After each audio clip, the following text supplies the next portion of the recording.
our special meeting of the Burlington Planning Commission with Development Review Board, Design Advisory Board, and Conservation Board.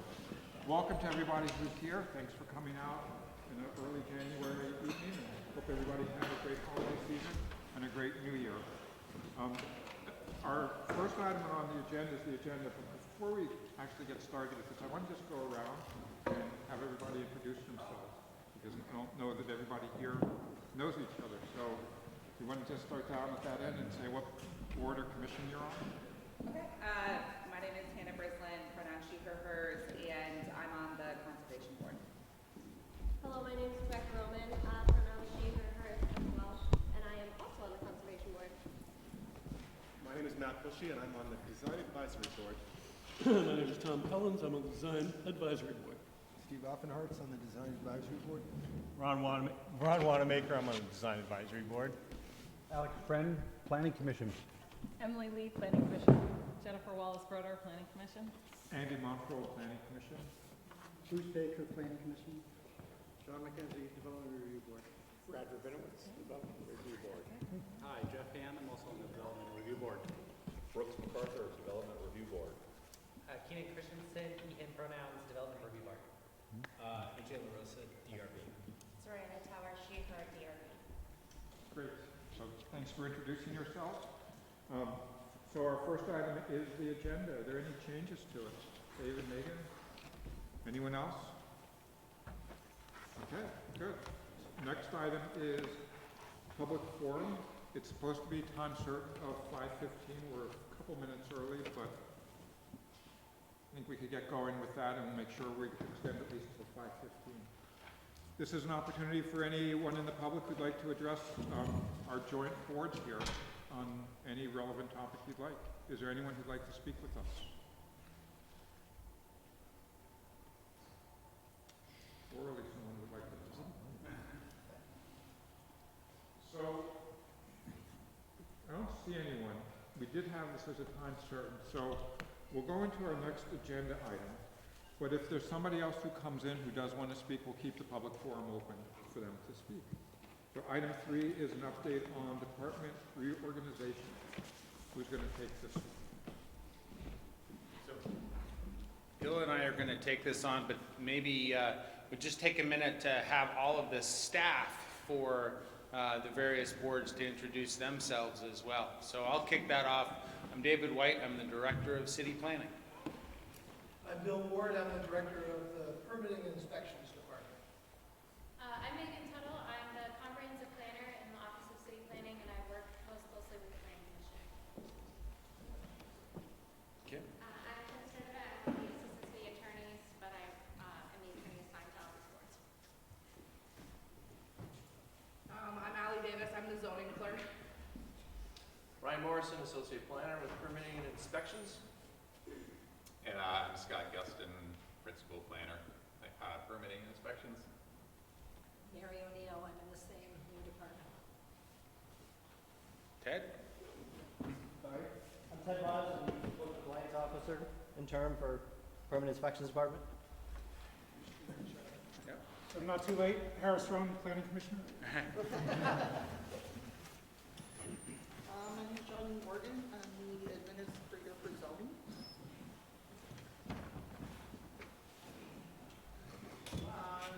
I'm Patty Wayman. I'm the Division Manager for Code Enforcement and Housing.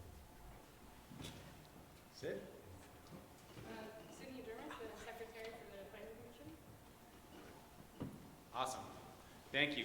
So the first item on the agenda is just to give you a little bit of an overview of the recent reorganization. So as many of you are aware, last March, the Burlington voters approved a charter change that created 2 new city departments from what was the Department of Planning and Zoning and parts of Department of Public Works in the Code Enforcement Office. Charter change was then subsequently approved by the legislature and signed by the governor and has been in effect in operation since the 1st of July, the beginning of the fiscal year. So as I said, the Department of Planning and Zoning, as we knew it, split into 2, with the policy function moving to what is now known as the Office of City Planning, and the zoning function, the regulatory function, moving to the new Department of Permitting and Inspections. And I'll let Bill talk about his new department. Thank you, David. And so, yes, I'm Bill Ward, and a couple of quick things about the logistics of the building itself. If you haven't been to 645, it's completely redesigned. 645 Pine Street has traditionally been known as the DPW building, but it also houses the Parks, Recreation, and Waterfront Department, and it's always housed the Code Enforcement Department. But now Code Enforcement has taken on the 5 members of the zoning team that have joined us from City Hall, and it's taken on the 4 members from the previous DPW trades team. So we do the zoning, the trades, and the code enforcement aspect. That's why we have different division managers. We had a soft opening of the building with a internal ribbon cutting on January 2nd. We had city staff, the folks from Dorr and Whittier Architects, DEW Construction, and the mayor came down with city staff. They cut a ribbon to signify that we are open for business, but there's going to be a public ribbon cutting on January 15th at, I believe it's at 2 o'clock. You'll see something probably from the administration. Olivia Lavecchia will put something out, but the public is welcome, and the board members are certainly welcome to come and join us. It will be at 645 Pine Street, highlighting the structural changes that happen down there. But the best part for me is it brings some really great people. And part of that is to bring the zoning teams together for this one-stop shop. There have been a lot of staffing changes. Since she's here, I'll start with Allie. Allie is new to not only the department, but to the city. Allie Davis is our zoning clerk, and she's one of our 5 people that greets and brings things together from the lead of the Permitting Inspections Department. So she's new to the team, but we also have a few other changes.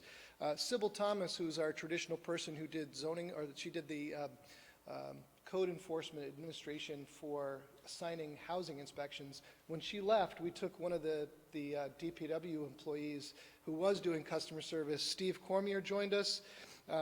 We've also had another team member that's joined us. Cara Simino is a new customer service person.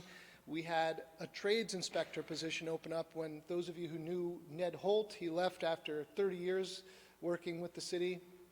He retired, and we've hired Kim Ionelli. She was a previous housing inspector. She's now moved into a building inspector position. So Brad Biggie took over in the lead building inspector position, and Kim is sort of a young Jedi learning from him. She's been to the trade school to go through the NFPA training and get certified to be able to do the basics. We had a vacancy when Kim left, and Steve Cormier, who I mentioned before, who had aspired to be a housing inspector, he took that position and he's joined that team. Left another gap, which is where we got Cara. A lot of changes in our staffing. So I think the reason I mention that is because you'll see some new faces along with the new building down there. The new faces that came from zoning were the 5 people that you traditionally used to see downstairs at, in the planning and zoning department. Along with them came those enormous rolling files. So those used to be downstairs for the lawyers and real estate agents. You'll now find those files still rolling, but at 645 in a records room. Particularly for those same folks, the realtors and the lawyers in the office, they're now joined by the building permits. They're in the same room, now accessible to the public, which I think is a great thing. It helps from the record keeping to know that those things are all in the same place and people should be able to find what they need. And if you can't find it, ask for one of us. We've got people that can help you. Again, a variety of different things going on. We've got some software changes that are going on. I don't want to get into too much depth, but suffice it to say that Brian Lowe, the Chief Innovation Officer, has been working with us to find a replacement for the Amanda database. It's been a great system, but we haven't kept up as a city over the years to modify the things that we needed to do to keep it doing all of the variety of services the city needs. The system we're looking at will do that and a lot more, and we have narrowed the scope down to potentially just one that we've asked to come back to give us some further refinements. If that works out, we may have that system in place within 6 to 12 months. There are a few unexpected things that have happened in this department, and I'll just share in case you've heard about it. but it really doesn't affect the zoning side of things. But on the trade side, some of our inspections have been very delayed by the electrical inspection process. We're working on a variety of things to increase the pace of those and to reduce the time that it takes to get an electrical inspection. But that was one of the things that's taken a lot more of my time than I initially had hoped. And some of the other changes are slightly delayed, but a lot of things are in process right now. We are currently looking at things to increase his efficiency in both the travel. We're trying to look at efficiencies in reducing some things that already get permits that probably don't need them. The city attorney's office is reviewing those things, as well as potential for self-certification for certain things. And also we are looking at cross-training some of the other inspectors to be able to handle some of the minor electrical issues that don't require the city electrical inspector to handle it. From the process changes, we have already reduced, some of you are part of it and heard about the reconciliation of permit fees. Essentially, when someone comes in and they tell the permitting team that they have a $100,000 project, but it turns out to be a $150,000 project, they do have to come back in to submit the documentation that there's an extra $50,000 worth of permitted work that requires an additional permit fee. Because the challenges that come in, we've highlighted that number so that we're not looking at every single permit. We actually had people that were doing permit reconciliation where in some cases the money the customer owed us or that we owed the customer was less than $1. And we had staff spending time on that. So we've eliminated that to reduce that to a $25 amount. It makes it a lot easier for the customer not to have to take 49 cents out of their pocket or for us to have to get the city treasurer to cut us a check for 49 cents to give to a customer. City Council approved that this fall. Some of the next things up are improving the intake error rate from customers. How we do that is making sure that our customer service staff know the most common things that happen both on the intake and at the end of the process so that we can help people understand some of the basic things like the RBES, the Residential Building Efficiency documents that need to be filed at the end of a project. A lot of people don't understand that at the beginning of the project, helping as the permit goes out the door to make sure everything is lined up for the closure and that people have the right permits instead of just having them walk out the door and then coming back in and not understanding what they need to do. I think we have a great team of customer service folks. They're going to be a key in getting the department as efficient as it can be. So I feel confident that we've got the right people in place and we're putting their skills to the best use that we can. The closure process means that customers come through and we have a process that is set up so that customers in the future will not have to come back to the office to complete a form or to pay an extra fee. That will be taken care of up front so that the building inspector will pass off the final closure to the zoning inspector if that's even necessary. We've got folks who are working to try to eliminate the unnecessary inspections. Again, that's a lot of things in a short period of time. I'm certainly happy to take some questions. There's going to be a lot of other changes that we'll be announcing this year, but I will also say it's only been about 30 days since we've had the team joined, and even during that time, almost every day, as Allie can attest, we've had some changes to the front desk. We find a little bit different way that having a computer set up in a different way or a desk in a different place, finding things to be exactly where they need to be for the comfort of the staff and for the efficiency for the public is really what this is about. It's a trial period to make sure we get this right. So I'm glad we haven't done the actual ribbon cutting for the public yet. There are still things that we're working out, but I do think that you will find it's going to be a much better system. Again, I'm happy to take questions if there are any. Thank you, Andy. All right, thanks, Bill. So the enormity of this change, I hope isn't lost on anyone. When I started working for the city 24 years ago, we had this fantasy of a one-stop permit center.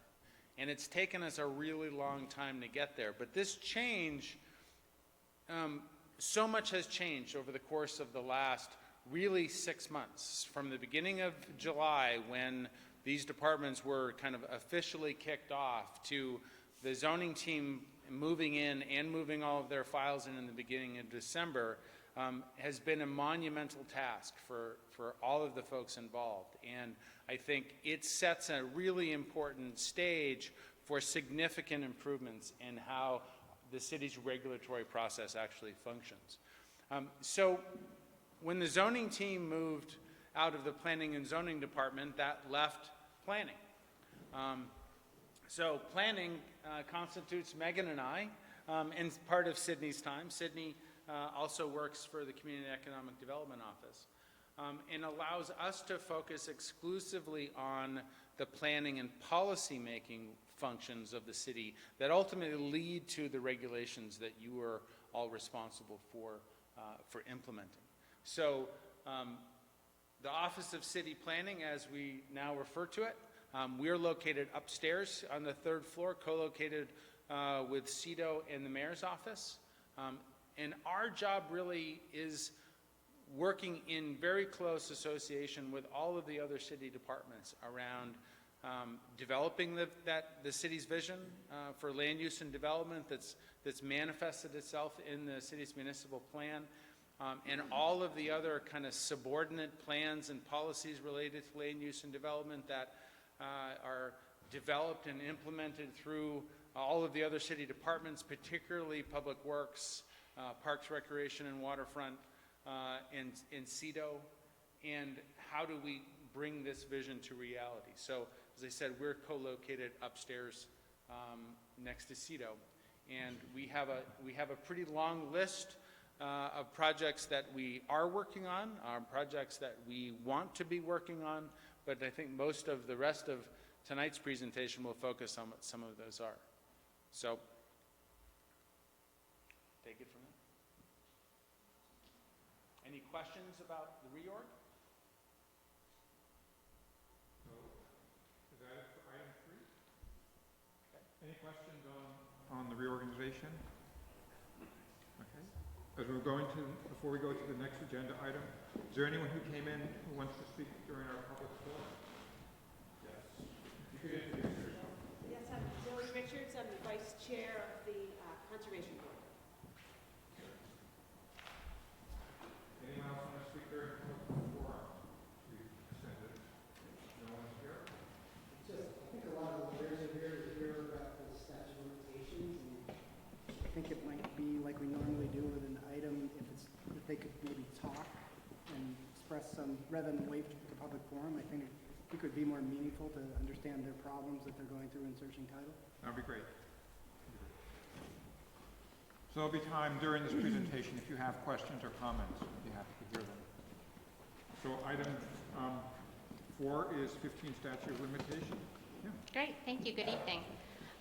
So the agenda talk that noted talking about the 15-year statute of limitation in the recent case law.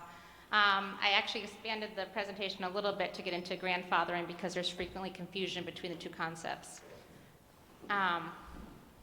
And stepping back a little bit, so the city has a duty to enforce. The administrative officers have a duty to enforce, and that's where it all starts out. After the duty to enforce, if someone receives a notice of violation, two of the most frequent defenses are 15-year statute of limitations or that the property is grandfathered. And the 15-year statute of limitations is a statutory limit.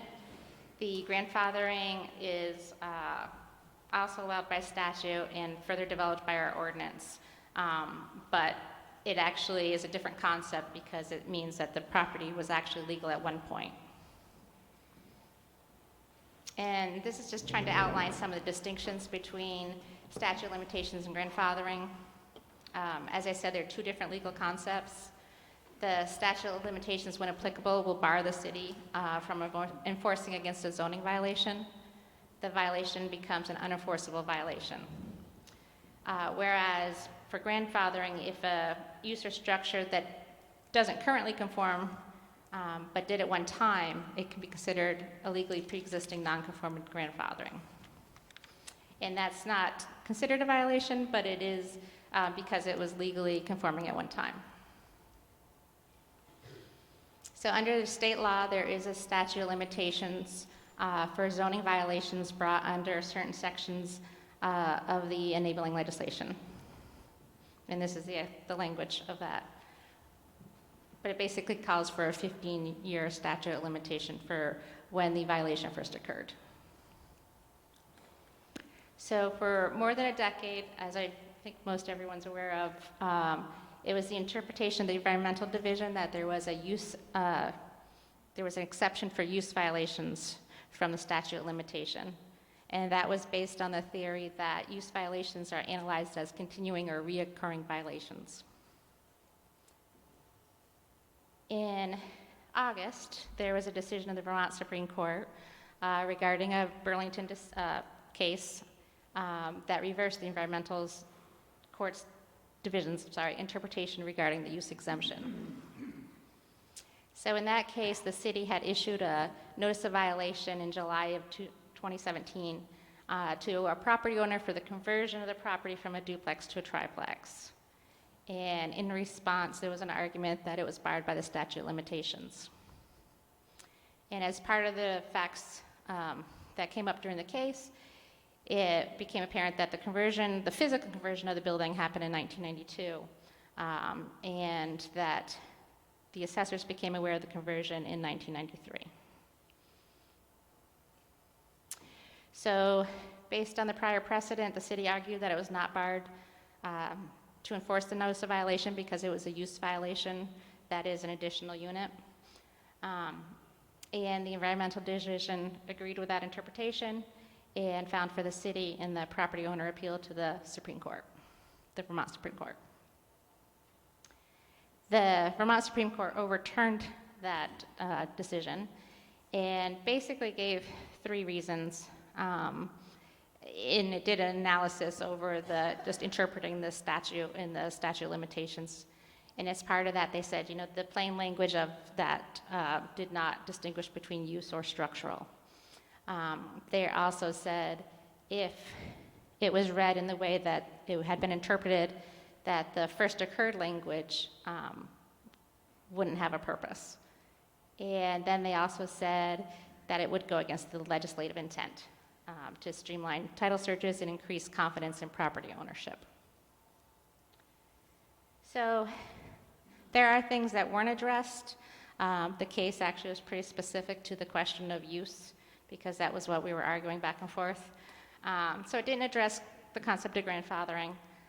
It didn't address the other exemptions there are some that are specifically written in the text, and there are some that are not written within. It didn't talk about unknown violations or the actual status of them after they are deemed to be unenforceable, or the timeline for discontinuance. So the next slides, I'm just going to try to go back and forth a little bit to the distinctions between, what is grandfathering, because that is still a different concept and not tied to the 15 years. So again, it's a nonconformity that was legally existing. It is also, if there was a permit issued in error by an administrative officer, that would also then become grandfathered. Grandfathered nonconformities have special considerations, and our ordinance has provisions for them talking about when they can be enlarged, how long they can be discontinued without being considered abandoned, and that is generally 1 year.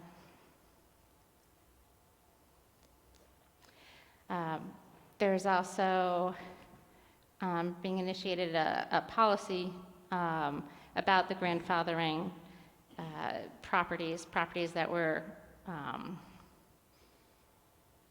the question frequently that comes up with grandfathering, the difficulty is a lot of properties, you have to look back to like 1962 because that's when you would have been required to have a permit.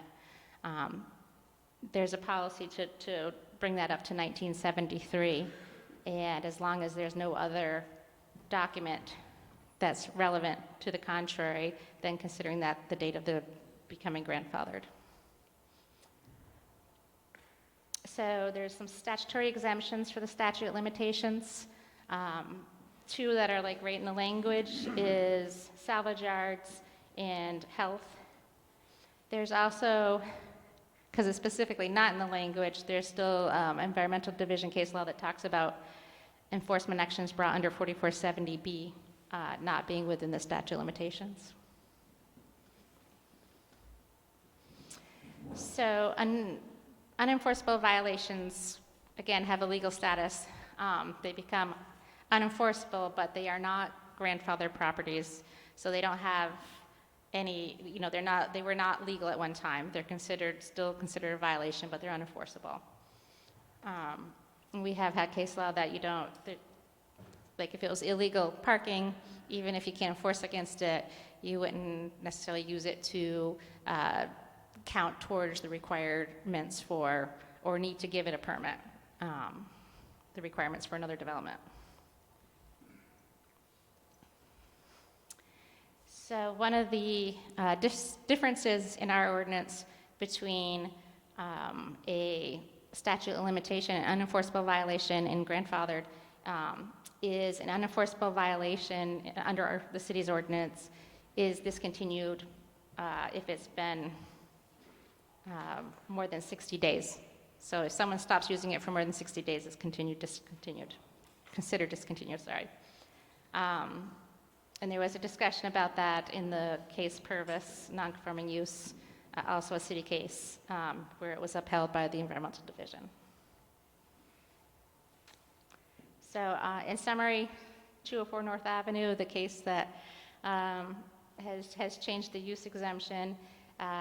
It removed the recognized use exemption from the 15-year statute of limitations. So zoning use violations subject to the 15-year statute of limitations will now be barred from enforcement. It did not address other exemptions or status, so just would note that. That's it.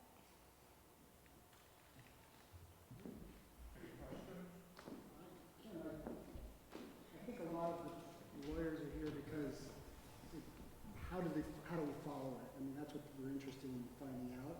Like, for example, how do you prove the issue of discontinuance? Yes. How would you prove 15 years? What would satisfy the city? First of all, what would satisfy the city that there's been a use in existence for 15 years? Do rental registration, for example, suffice? I mean, that's certainly, basically we do have a couple cases pending now. One of them probably will test the 60-day question. But typically when we get one of these, people present evidence like the rental registration or leases, affidavits by people that, were in the building or the owner. But we go through that kind of analysis. I think the question is really what we're looking at is predictability. So will there be some sort of policy that says we will consider these items to be proof of the 15 years? Because that's really the difficulty in searching title. Otherwise, we can issue an opinion that says you can't refinance this because we can't tell you that these permits, that these uses can be followed in the city. So I don't think there's a specific list as of yet. I'm not sure that there would be. It's basically looking at the totality of the documents, the evidence, in making that decision. The city does offer and has offered to be able to come in ahead and get that determination if you needed it. So that might be one avenue that would add a little bit more, alleviate some of the concern. Just a couple follow-up Sure. questions to that. So the first one is, and we had a hearing, and I asked you this question, and who's to bring up the 15-year continuance? Is that what us lawyers would call an affirmative defense to an enforcement action? Or does the city actually look at that before they bring an enforcement action? My understanding is the city's position is that it's the landowner's obligation, if there's an enforcement action, to bring that up. I have some concerns about that. I actually have a number of concerns about that, because I think it shifts a burden. If it's legally unenforceable, I don't know how it's somebody else's responsibility to prove that. They may have to prove it, but they shouldn't have to raise it. The city could say,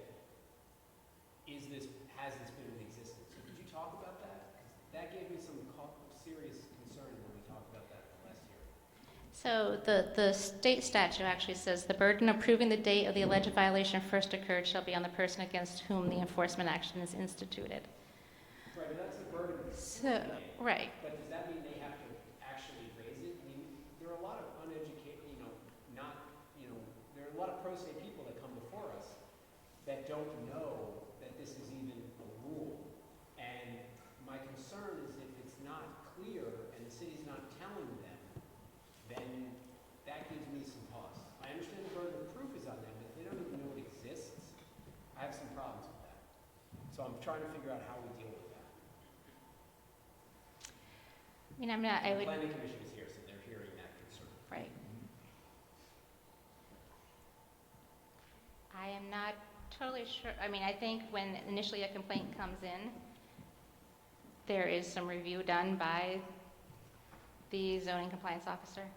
But if they're telling them, look, there's this opportunity that you may have to prove that this is an unenforceable violation because of this 15-year statute of limitations, or is it mum's the word if the person raises it, I'll deal with it, but if not, it's a concern I have. I'm going to jump in just because I can say from recent experience, I'm thinking Ted's the one who authors the NOVs. First off, when a property is suspected of being in a violation, we have a 10-day warning letter that goes out to the property owner just generically. So if they don't offer that on their own, the notice of violation that goes to them, if they've responded one way or the other and we've met as a team and have concluded this is a violation of the zoning ordinance, the notice of violation gives them cures or remedies, which include supplying evidence to the zoning administrator, identifying that this has been an ongoing situation for more than 15 years. So in that case, I would say we are giving them, in black and white, an opportunity to tell us that. Great.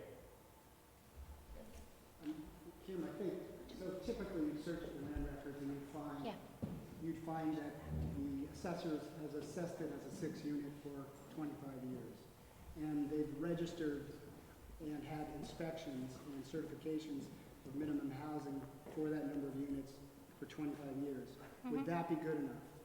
I mean, that's the kind of really on-the-ground questions that people are going to need predictability. When we search titles within 4 days or 5 days of closing, we have to be able to know what we have to garner, what we have to put in our title opinions so that people can get clear title to their property. It's a serious problem, and it's not a small one. I think, I'm talking to realtors, including Steve Lipkin's here, he tells me it's about 50% of the Burlington properties that walk in his door. It's no small issue, and it could potentially, we just had a housing summit, wipe out a lot of units, because at the time of this case, when it was first argued, these were innocent purchasers. The state of the law we thought was that. We were following that. And then the case law created this use violation that never existed. It didn't exist in the language of the statute, and that's why it was overturned. Just never got to the Supreme Court. So for a long time, we've been all running around, and I've seen lawyers hug in closings when that case came about, because when it's a Burlington property, we know it's going to be a problem. Because if it was before a certain date, we know that 50, 60% of the time, we've got to run around and do some extra, or find some extraordinary means to prove something that is very difficult to prove. So I think the Planning Commission owes it to people who buy properties to come up with some sort of a rubric to determine what they can follow so that people can follow the law. They're just trying to follow it. But right now, it's way too amorphous with the case law going back and forth like this. Can I add one thing to what Bruce just said? Sure. And I know Emily wants to speak, but When things come before the DRB, the assessor's records are really not looked upon as being gospel by any means. So that if somebody says they have a 4-unit building and they show us assessor's records, but they don't have a zoning permit somewhere that says it got created within some reasonable time frame, the use limitation thing helps us. That 15-year statute of limitation will help us. But we don't look at the assessors. Now, maybe we should, but we don't right now. we look for permits. Some people offer us that, but They they offer us offer all it. sorts of stuff. You know, Right. here's how many mailing addresses we've had, here's how many people show up in the telephone books Yeah. for these numbers of years. It can be, I mean, it's a mess. That's the kind of stuff lawyers are going through, and until this case was argued by the city in 2006 or 4, we didn't even know we had to do it. In fact, we were sending letters to the zoning administrator saying, here are the facts. I have one from William Murphy in my office where I was representing the buyer. Here are the facts. Bruce Baker's client's going to rely on this. Is this Bianchi? The answer from the zoning department was yes. So, and this was 4 years after the case was argued. So we have a problem that the city has created, and I think it's incumbent on the city to try to clear it up. And I can provide you with that letter, Kim. I mean, it was, you know, and things like, so there was, and it's nobody, we're not looking for blame, we're looking to make this predictable. Of all things that need to be predictable, our land records need to be predictable. People are investing their savings in these things. Jing was an innocent purchaser. He got a title opinion that said he was okay under the Bianchi statute. Kim, you mentioned there was a process. Hold on, I want to go to Emily. Thanks so much for recognizing me. I'd love for you to talk about the 60 days. Sure. Because my understanding was for things that were grandfathers, it was a year. Yes. That something had to be not doing its grandfathered thing. But this sounds like a very short period of time. Yes. Can you talk about that? Yeah. So under our ordinance, there is a provision for if it is an unenforceable violation, then the discontinuance period is 60 days instead of a year. I believe the distinction, I mean, I didn't write that language, but I believe the distinction is because one is a violation, whereas separately, you know, the pre-existing legal nonconformities are allowed the year time frame. I'm just thinking about how this might apply to the foreign related, because that's all we're talking about.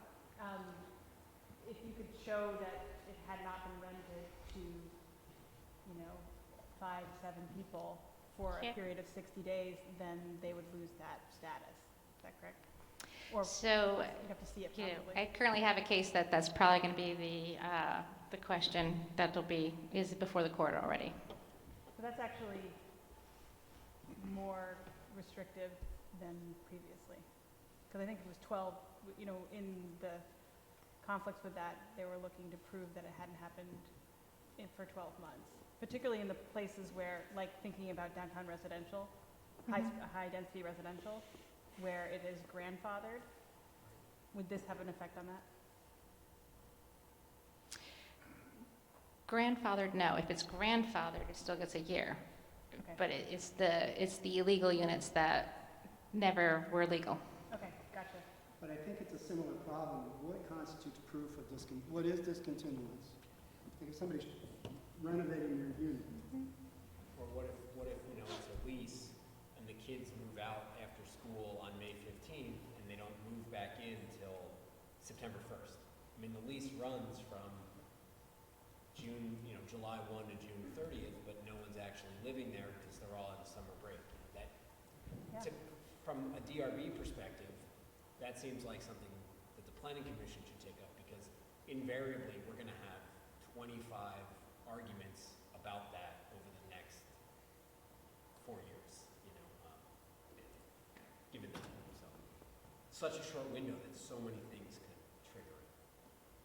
And then what is discontinuance? And then how do you prove you didn't discontinue for 15 years? Who's got to prove it? I don't know how you prove that. You've never never had a gap of 60 days. You Yeah, don't want that's a hard. 2-month vacation here, right? Do you have a question before? Yeah, Kim, you mentioned there was a process for coming to the city to get a determination on this, right? Right. There is process already in place that you could go to DPI, you can submit an application and request a determination over the 15 years or over grandfathering. That's been in place, and as part of that process, you know, the applicant submits information, the city reviews all its records, you know, all the records. I mean, as much as we can think of to review the rental registrations or the assessors and the zoning files as applicable. So just to explain, typically what happens, people will sign a purchase and sale agreement, they'll come into their lawyer's office and say, search the title. So the seller's committed to selling. Seller doesn't know about this unenforceable violation stuff. And they're stuck in a contract that they can be sued on. So that's the game that's being, and then the lawyers are threatening each other, or the bank's lawyer is being asked for an opinion that they have the permits. And with this, I can never write an opinion for any bank that any property that didn't have a permit wasn't discontinued, didn't have, and was under this limitation. There's just no way I could write that. Without that determination? Without some specific standards to understand what discontinuity, or determination. Or a determination by the city. I understand the timing is Right. challenging. But the seller's saying, I'm not going to the city, so I can render my 6-unit worth 40% as much. They will fight over it, refuse to do it, and hide. And we have a lot, there's just a lot of them. The scope is not a few. It's I think maybe Steve could speak to how many come into his office. I don't know how many it is, but it's not insignificant. We've had sellers elect not to list their property for fear that the determination could be an unenforceable violation or. Will you just introduce yourself? When you speak, will you just introduce yourself? Sir? Yeah, I'm sorry. Steve Lipkin. I'm a realtor with Coldwell Banker, Hickox and Borman in Burlington. Luke Lavelle is a partner, and we focus on Burlington multifamily property sales. And that's my biggest question is if there is a sense as to how many properties don't have permits or are affected by this. I just think it's ironic as we're dealing with the housing crisis that this has a potential to impact a lot of innocent sellers who, done all the right things, as Bruce said. They've paid their taxes, assuming it's this, and registered, invited the city in to inspect, and then they go to sell to find out that they may not own what they expected to own. So I think the biggest question I would ask is how many properties are affected by this. I think if we're going to go down this path, we have a responsibility to know that. Do you have any sense, Kim? I don't have a sense of how many are affected by it, but I'm not sure what path you're talking about going down. The case has spoken to the use and it's taken away that exemption.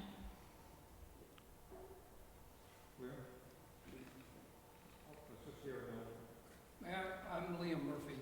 You want me to go to the mic? All right. So, my name is Liam Murphy. I'm an attorney here in town with MSK attorneys. I've been practicing here since 1983. My focus is land use and real estate, and I've been involved in these issues from the beginning. In this discussion, I want to give some context to what we're talking about, because these are everyday issues in property transfers, particularly in Burlington. You have to recall Burlington had its first zoning ordinance in 1947. It had a major change in 1962, another one in 1973, and the most recent one in 2008. So when I go search a property that Steve has listed and we've signed a purchase and sale agreement and somebody says it's a 3-unit property, we have to find out when it became a 3-unit property and did it have its permits.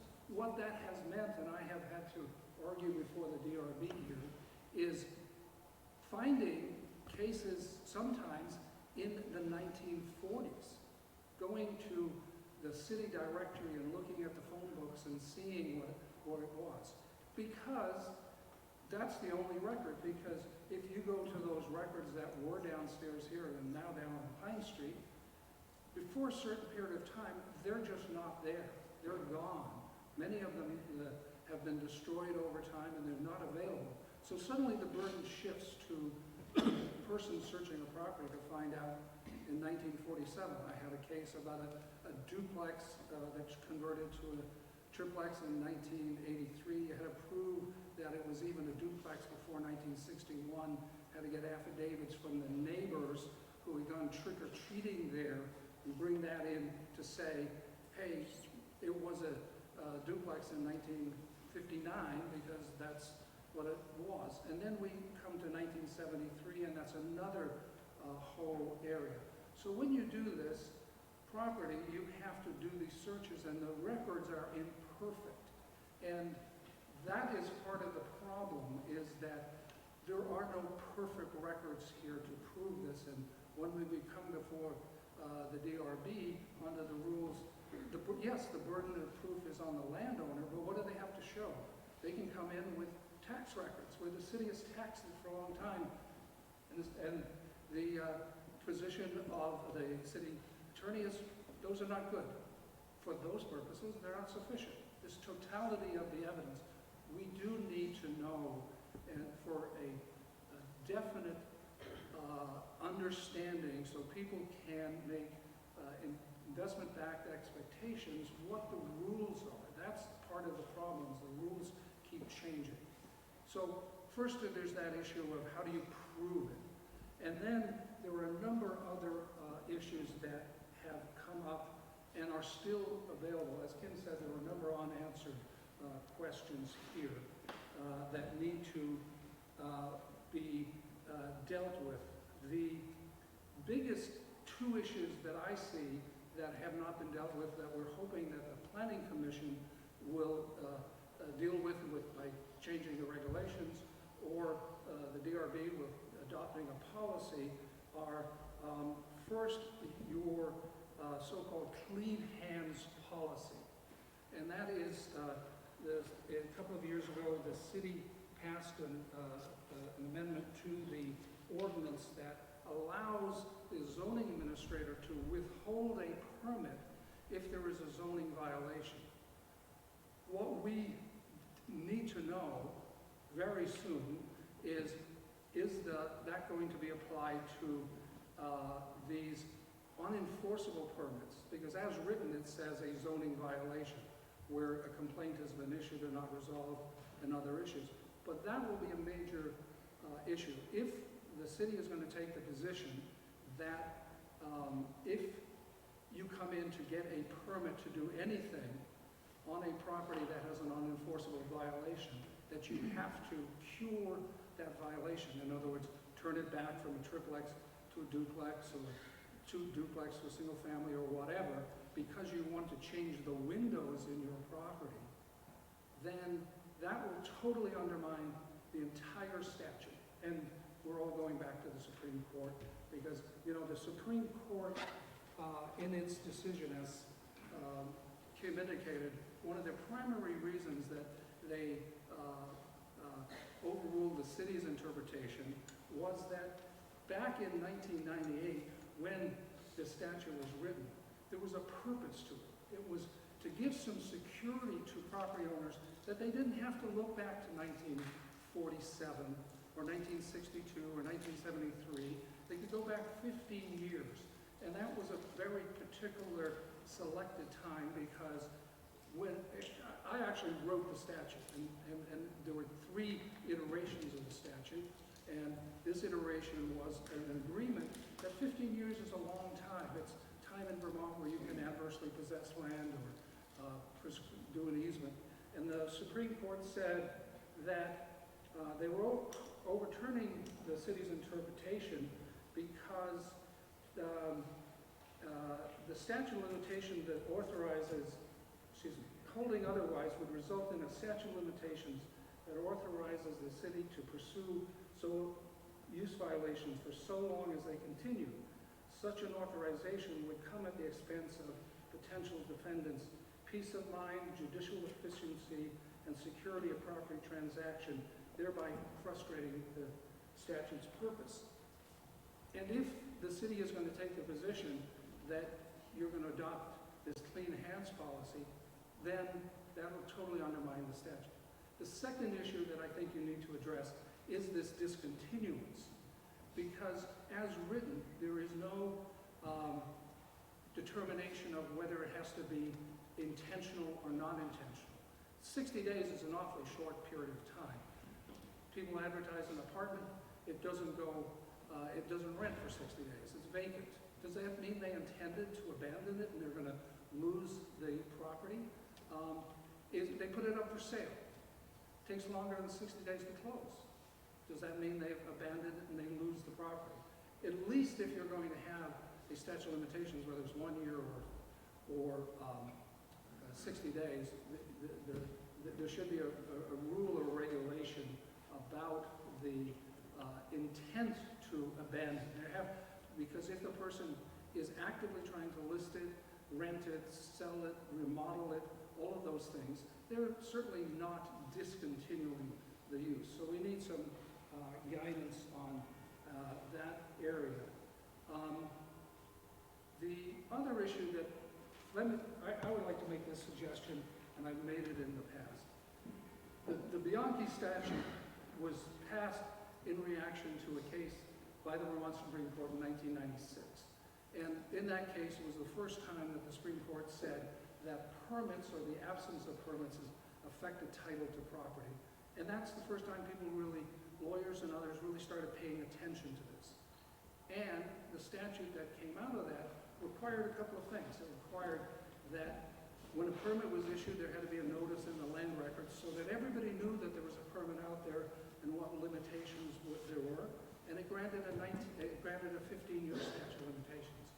I think it would be a very reasonable approach to the city to say, let's pick the date of the Bianchi case, which was, I believe, in the middle of the summer of 1996.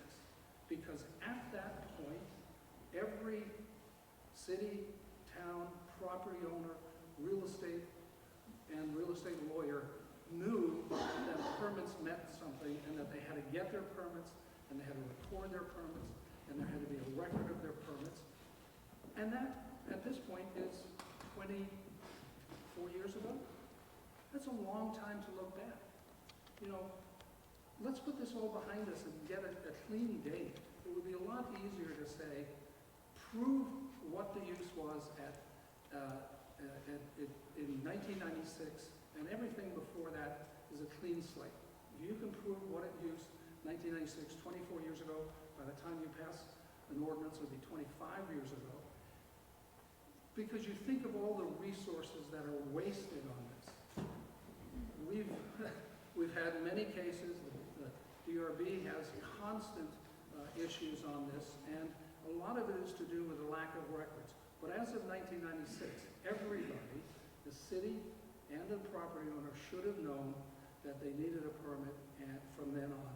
And I think that would be a rational way to try to deal with this in the future. I can answer questions if anybody has questions. Thank you. Okay. So are there comments?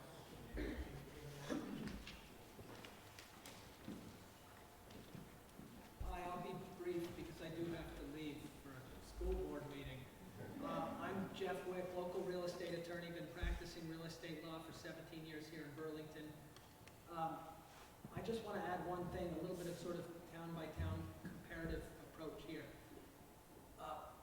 Some other towns, well, first of all, when we do a title exam, part of the process is to get what I call, or request what I call a time of sale zoning violation, a time of sale zoning compliance letter. So in other words, in the city of Burlington, we send $35 into Bill's office with the information about the property, just the, the parcel ID and the owner and all that. They do, I'll say, they potentially, I think, do very cursory, if any, research for the $35, and they issue, essentially, I understand, but a letter that is caveated in a way that it's not worth a lot. It basically says we haven't looked, I think it even says we haven't even looked at our own records, but we're not aware of a zoning violation. So it's something we all have to get at a minimum, but we don't necessarily believe we can rely on it. It doesn't solve this problem. But let me tell you, for example, what the town of Colchester does that relates directly to this problem and is related to these time of sale letters. You send $100 into Colchester at the time of sale, and they actually do the research, and they come up with a letter where if they find a violation that's greater than 15 years old, they write you a zoning compliance letter that says, hey, here are the permits we found. Notice that a few of them, and here's the condition of the property. Notice that It appears the property was converted from a duplex to a triplex in 1996. However, and then they write what I call a waiver or estoppel language. They say, we basically undertake not to enforce this violation because it's more than 15 years old. We, I believe, and the title insurance companies, I can't speak for Andy Michael, but I think are more willing to rely on a letter like that, and that, I believe, provides a lot of comfort. I call it we call it an estoppel or a waiver letter. So I would suggest to the Planning Commission and to Kim and everybody else that that's a very simple approach that is very workable, that if Burlington implemented would give a lot of certainty and would be consistent with the 15-year statute of limitations, in my opinion. Thank you. Hi, I'm Beth Demas. I'm also an attorney who practices real estate in Burlington, and I definitely appreciate what's been said before me. I want to concur with what Liam says and with what Jeff says. And I just want to give a little more of a push for the Colchester letter. If they're not the notice isn't at least a week, they doubled their fee. I would be very happy to pass on that fee and recommend that fee, because then it's simple. Buyers get an opinion that they can rely on. And I'm sure that $100 or $200 would probably go a long way toward paying for the time spent by the person researching the records. You know, the city has the records. We don't have all the records. I also have two more points. First of all, I'd like to ask why there is such a difference between the way a grandfather property is treated and an unenforceable violation is treated. When you say unenforceable violation, you think of perhaps mold all over the bathroom floor or the wires hanging down, when really an unenforceable violation means that there was a triplex that was created perhaps in 1961 from a duplex, and that there aren't any records by which the owner can go back and prove that it was created in 1961. So they can't prove grandfathering, they can only prove the 15-year statute of limitations. So why is there this gotcha 60-day period for that person, that owner of that property, to lose the other apartment, their investment? They could have owned this property since 1960, it could be their retirement. These are normal people who own these properties. These are not slumlords who rent mold-infested properties. Maybe there are some, but the majority of people are not. So why? Ask yourself, why are you treating these properties in a way where you clearly want to be able to take away that status that the Supreme Court said was passed by the legislature for a reason? I also would like, when the city is revamping their Amanda system, I would really like it if the city would record the permits in the land records the way, as far as I know, every other municipality in the state of Vermont does. They record a one-page notice of a permit in the land records, which stays there forever and can't be updated by the person who updates the city's computer system. And you say, oh, pshaw, that never happens. The city never updates their computer system and changes zoning records. We know it happens. I have represented people who have bought property, closed out, had the seller close out zoning permits when they bought. They go to sell 7 years later, and those permits have been reopened and are called permit indeterminate, which means that they then have to go pay money, try to close them out again. So there's not consistency or reliability in the way that the city maintains their zoning records. And again, this is another statutory requirement that the city has somehow not quite complied with. So when you're redoing your Amanda system, record the permits in the land records the way everybody else does. That way, if the Amanda system has a blip or somebody using good intentions goes through and changes something, the property owner can go back, look in the land records and say, look, that was just a mistake in the database. I was issued that permit, it just got lost. So that's my 2 cents. Thank you very much for considering all of this. And just remember, I mean, I was listening to the mayor on NPR the other day talk about increasing housing in Vermont. And I think kind of giving these people a little bit of a buy might help increase housing. It's the people who have the triplex or the accessory apartment in their house. Those are the people who get bitten by this. It isn't just big money investors. Thank you. Hi, my name is Andy Michael. I'm on the title insurance side of things, so I'm a risk underwriter. And the beauty of the case that's been discussed tonight is it creates certainty.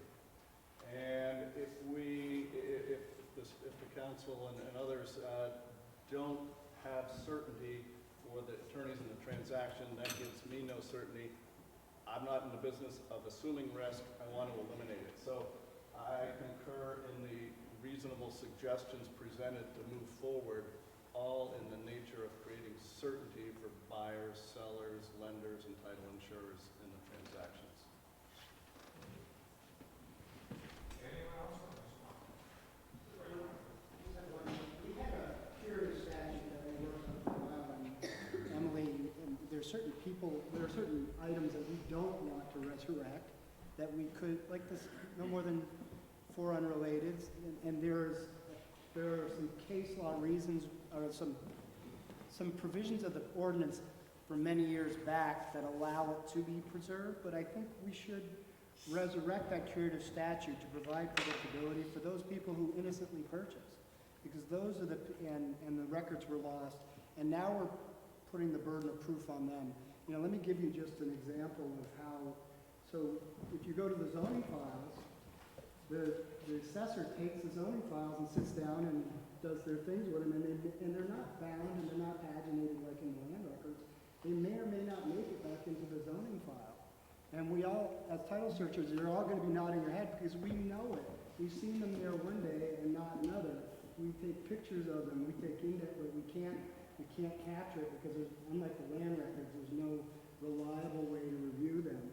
So if we could just come up with some way, you know, by the way, today, out of curiosity, I was looking at single-family residences in certain locations. They're subject to this. So if you had a single-family residence that's not currently allowed, now remember, the problem is the zoning ordinance has changed, and now you can't get the permit anymore.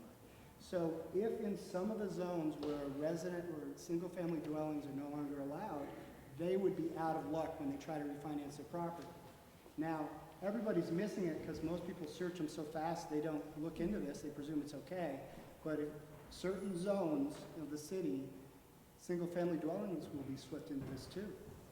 I think that's a good point, and I think another way of looking at this is that the purpose of zoning is to bring things into conformity. And if we want to have single-family homes be permitted in these areas, they should be permitted in the areas. And the solution to that is correcting that error. And the solution to a lot of this is having the zoning reflect what we want to see on the ground. So if these properties are non-conforming because it's a triplex and you only allow duplexes, I think we need to have a hard conversation of why don't we allow triplexes. And that also cures a lot of this problem. And our zoning needs to reflect what we would like to see on the ground. Thank you. Kim? Just a couple points in response to some of the concerns raised. One was going back to the 60s and looking for documents. And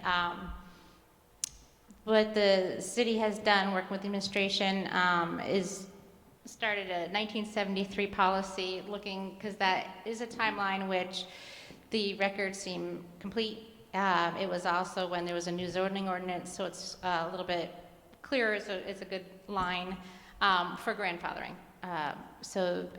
There were discussions with some of the people present here about that even before it got put into writing. But I want to call that to your attention just to make sure that people heard that. Also, there was a question about the documents, the land records, and how we preserve them. So a couple years ago, we started doing a system where a notice of every permit goes up into the land records. There's hard bounds as well as an electronic. So when you go in the computer, and I haven't double checked it lately, but this is when it was all set up. I checked everything. There was a separate municipal land use permits database in the land records on their computer portals. If you go into that, it has the links to, all the permits that, thousands of permits were downloaded into that and are also in the hard copy. And it's a notice. It is not like a one-page notice, but each one has a notice that talks about the grantor and grantee and what the statute requires to have in the language of the notice. So just a little follow-up on those two. Thank you.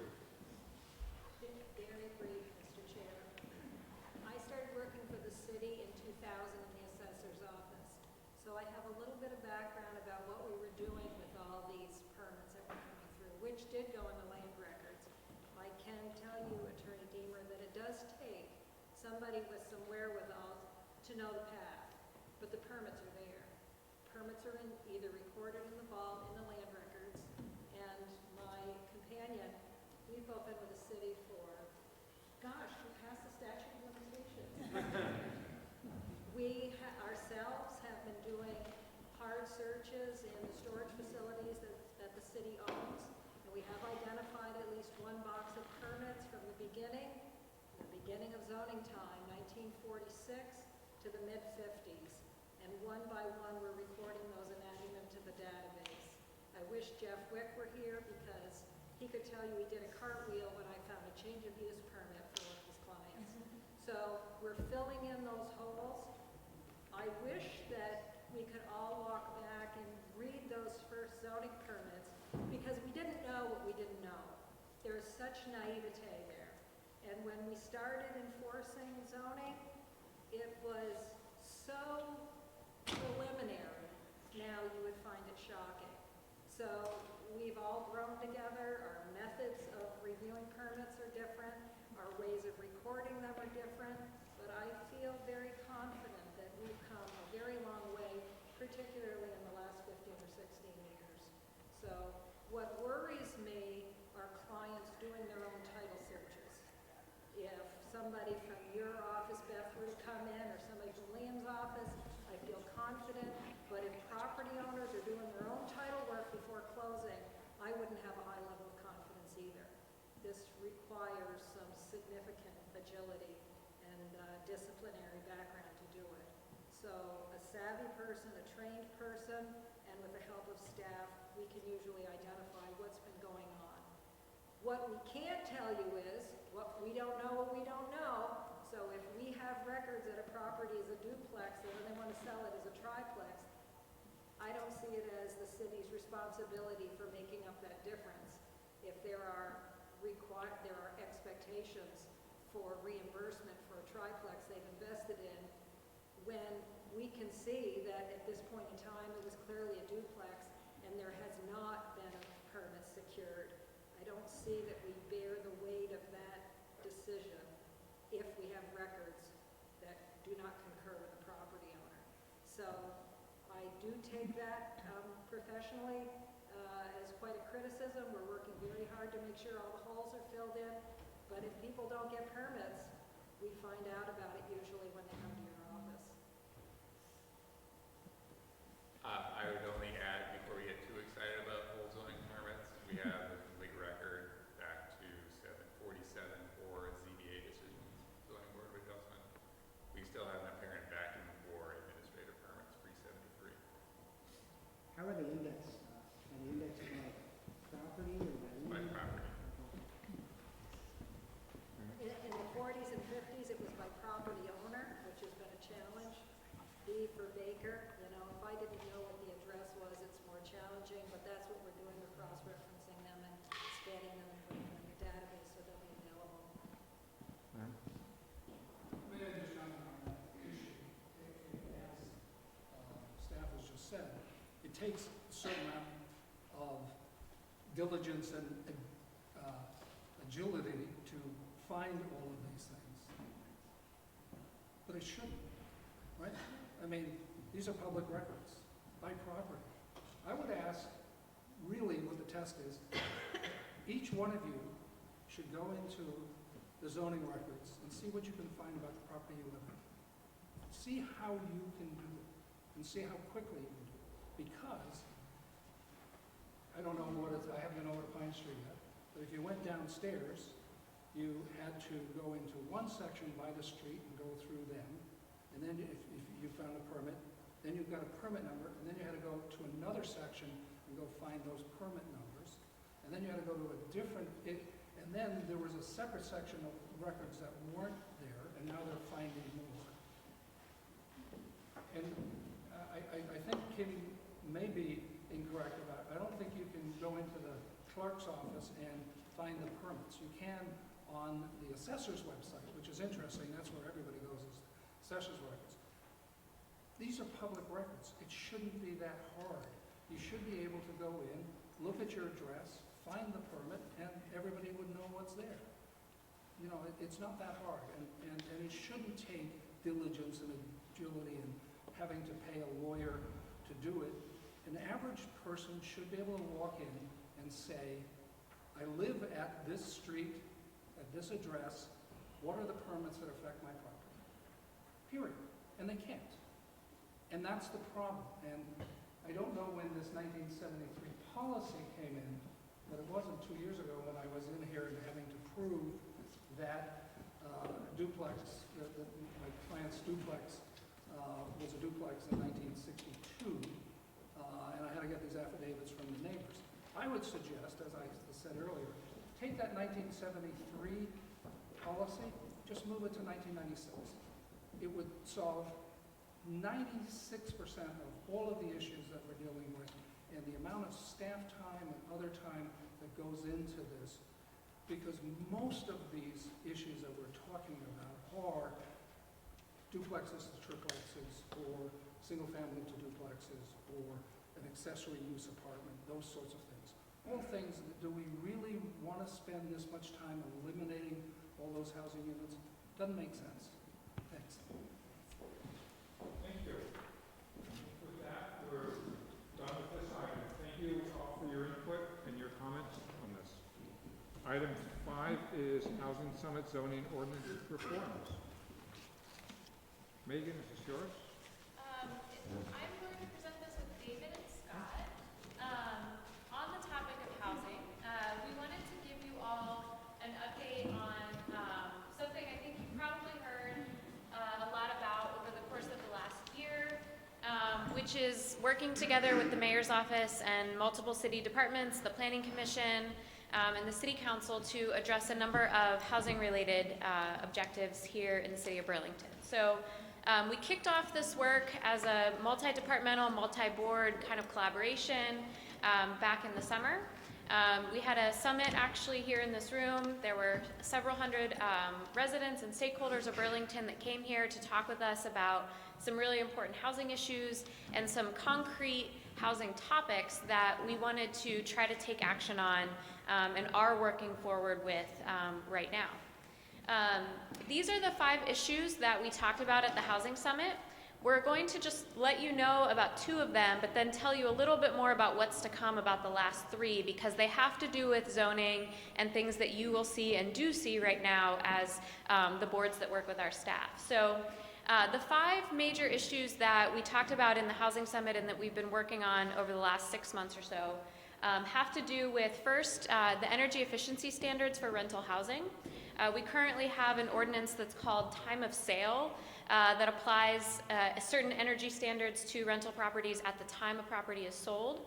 We're looking at how we could address some of the, I guess, the shortcomings of how that works right now, and think about that as a more broad part of our minimum housing code. So this is something that Burlington Electric Department and the Department of Permitting and Inspections, Patty and Bill and others are working together on, and that the City Council's Ordinance Committee will start discussing at some point in the spring.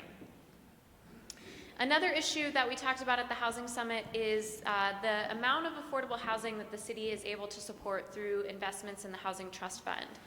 We currently have a dedicated tax here in the city that supports that work. We used to be funding that at a full penny per $100 of assessed property value. A number of years ago, that was reduced. The city has been making commitments through the general fund to kind of restore that commitment to that full penny rate. But one of the things that you will actually see the Charter Change Committee discussed that will be on the ballot in March of this year is a question about whether or not we should restore that dedicated level of funding for the Housing Trust Fund to that full penny rate. The 3 issues then that we wanted to spend a little bit more time on, again, have to do with zoning. So we've talked here tonight a lot about housing units, and one of the major topics that we're talking about are accessory dwelling units. I think you all, especially those of you on the Planning Commission and the DRB, are very familiar with accessory dwelling units at this point, what they are in terms of being small 1-bedroom or efficiency apartments that are on the same lot or in the same structure as a single-family home. We have been talking about this a lot over the past several years based on some research that some of our team in the Community and Economic Development Office have done on how we can make accessory dwelling units a more prominent form of housing in the city of Burlington. We know that there are a lot of benefits that accessory dwelling units can bring to property owners, individuals that want to maybe age in place over the lifespan of their home ownership, as well as creating more housing opportunities for people to live in here in the city of Burlington within a neighborhood context. So there are 5 main things that we're trying to do here. We have actually delivered a draft ordinance amendment to the city council that's being considered right now. It does these 5 things. Currently, we limit accessory dwelling units as a conditional use in only zoning districts where you could build a new single-family home today. We want to change that so that if you have an existing single-family home, you could add an accessory dwelling unit to that home even if you couldn't build a new single-family home today. We want to streamline the permitting requirements for an accessory dwelling unit. One thing that we've heard a lot about from people is just kind of the uncertainty of the permitting process for these, as well as the cost associated with creating an accessory dwelling unit. Today, we say that an accessory dwelling unit is a conditional use, essentially if it's adding any new habitable space or expanding the footprint of a building. We want to eliminate those requirements so that the only reason an accessory dwelling unit might come before the Development Review Board is if some other kind of threshold within the ordinance has been triggered. We also hear a lot about a barrier, which is the requirement to have a parking space for an accessory dwelling unit.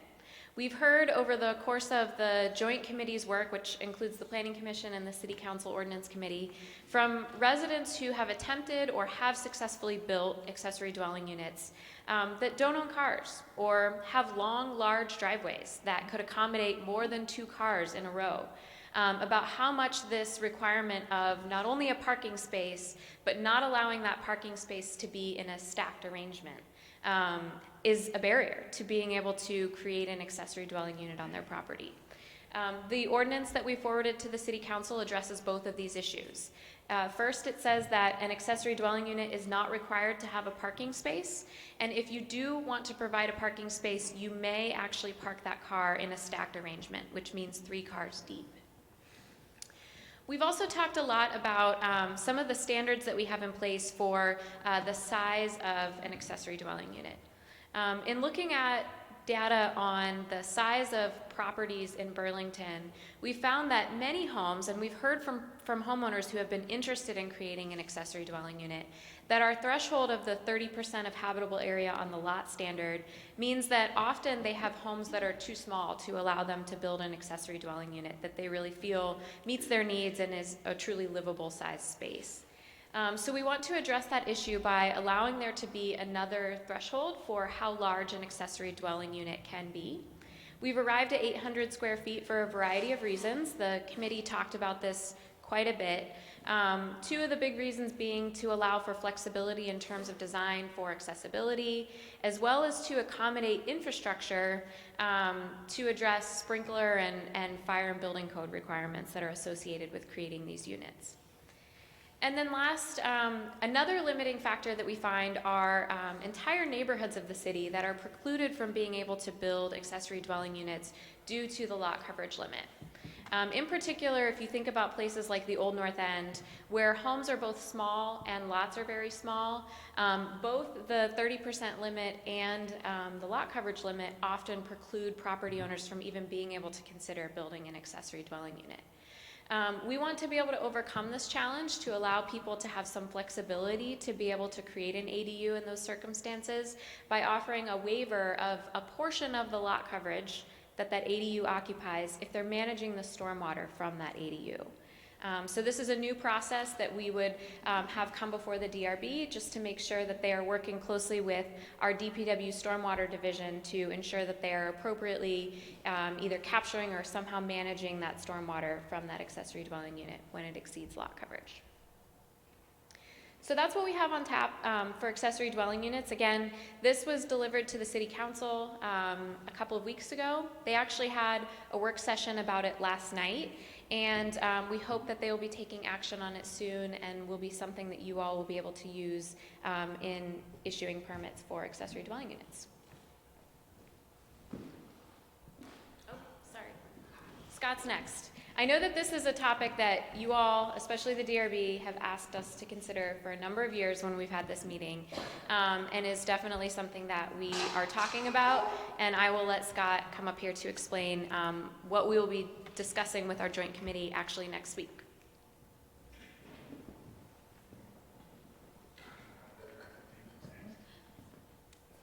So short-term rentals, good grief, the DRB is very familiar with the number of bed and breakfast applications. And I don't think any of them have actually served breakfast.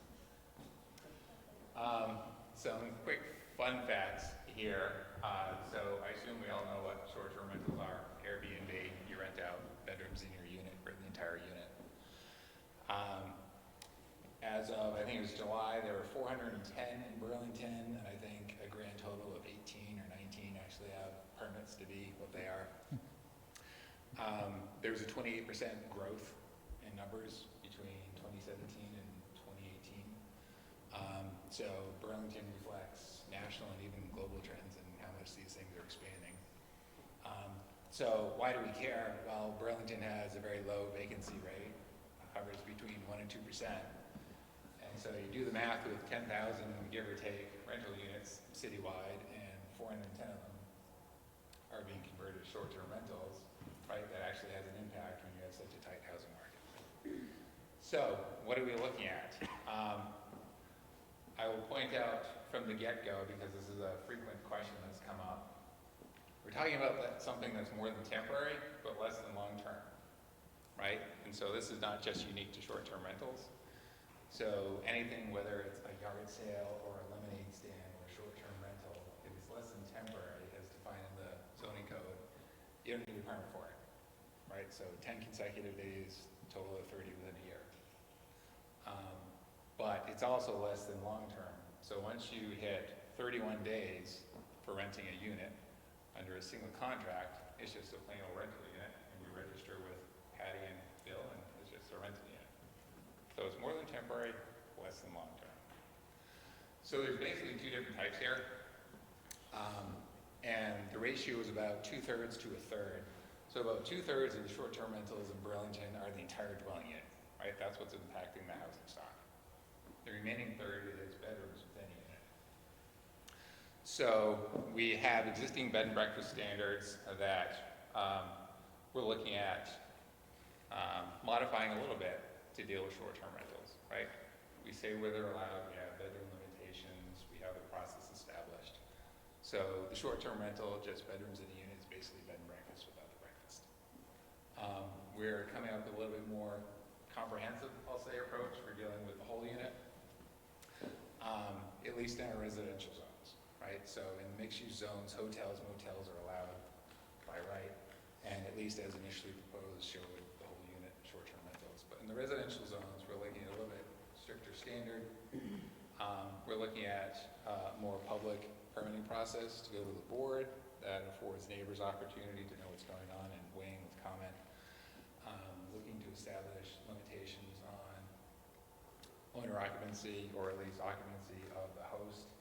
So said another way, owner occupancy is the easiest way to say this, but a number of folks have expressed, gee, shouldn't we open the door to tenants doing this? So it's a little bit more nuanced. If the host is the primary resident of the property, they can do it. That's a little aside there. We're also looking at, and we're looking at limitations on the number of these things within a building and on a property. Care of, we looked at Portland, Maine, and the idea there is to prevent proliferation or wholesale conversion of apartment buildings into these things. Do we have the next? Oh, that's my only slide. I thought I had a second slide to get into. Okay.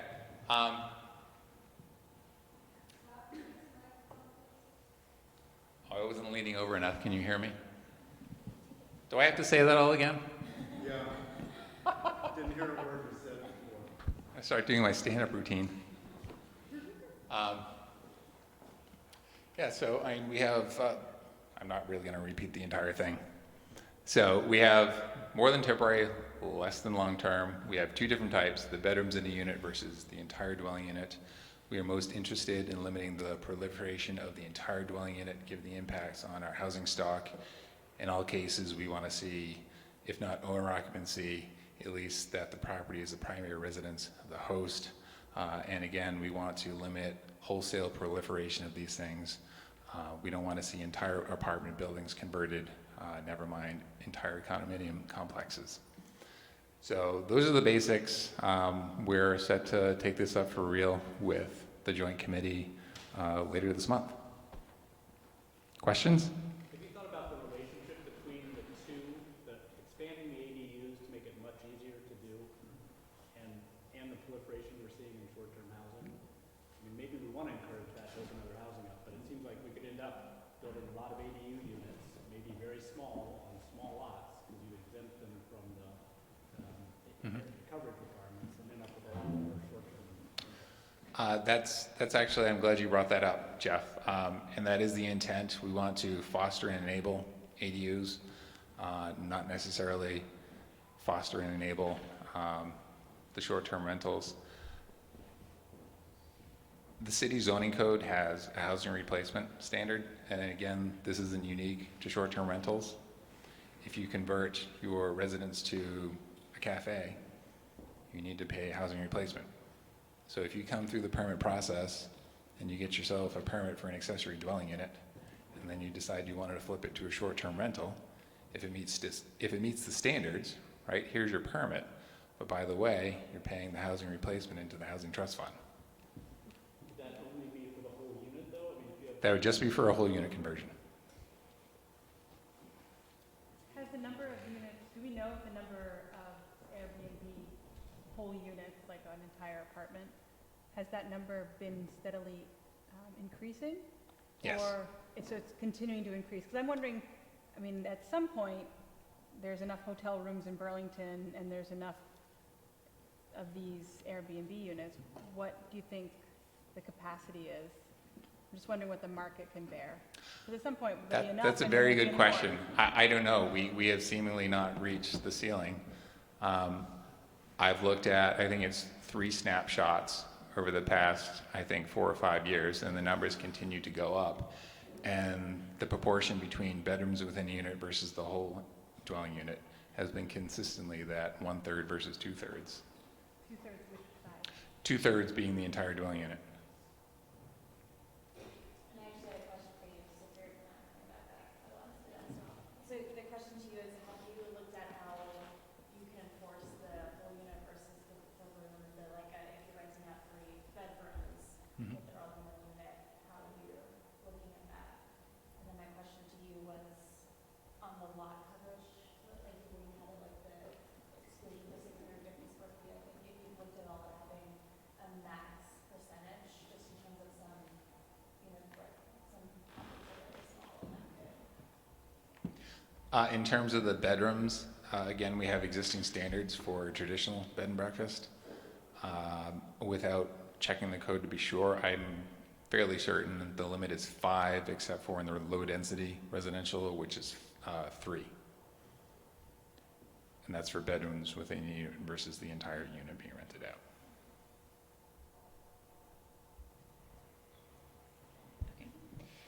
So the question about looking at the lot coverage waiver more as a percentage and maybe having an upper limit on the percentage.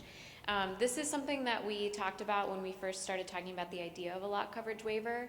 And we did do some analysis about, there were some ideas that instead of saying 650 square feet, could we say, a 5% bonus for lot coverage?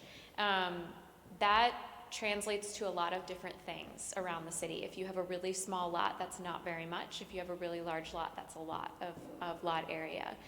So we moved away from doing a percentage-based approach so that it would just be a pure, everyone's afforded the same amount of space.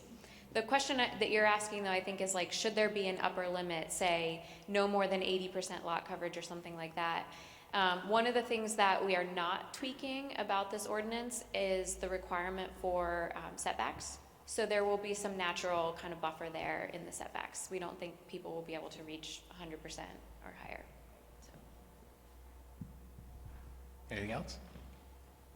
David? Scott, where do you get your data about Airbnbs? We have been working with Host Compliance, which is a national company that invented, I'll call it an algorithm to track these things for municipalities. How accurate do you think that is? Do you think you're capturing all of the units that are being used in this manner? They represent upwards of 95% accuracy, which is a lot better than we can do shifting through paper, given how fluid these things and online postings. In the back? Can you speak to the proposal of a fee that would be imposed on short-term rental hosts for choosing to do short-term rentals? Which fee? A registration? That's a good point. I had gone over what we're doing on the zoning end of things. We will require, I think we've talked about a $50 registration fee to register as through the rental registration program. What about the one-bedroom equivalent of $7,900 and $30 extra to be a fee that would then go to the housing fund? Yeah, it sounds like you're talking about the housing replacement fee. Yeah. Yep. That's an existing requirement in the zoning code, and it would apply to a whole unit short-term rental.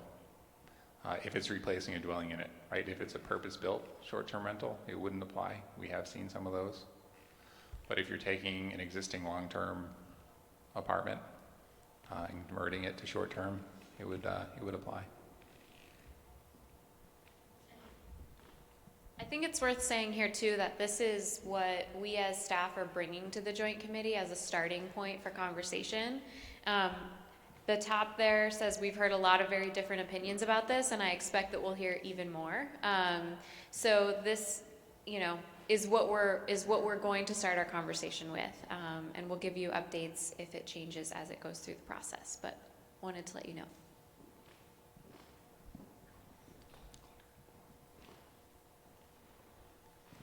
And now for everyone's favorite topic, right? The DRB members are starting to snicker going, oh my God, parking is an issue that affects everything we do, right or wrong, good or bad.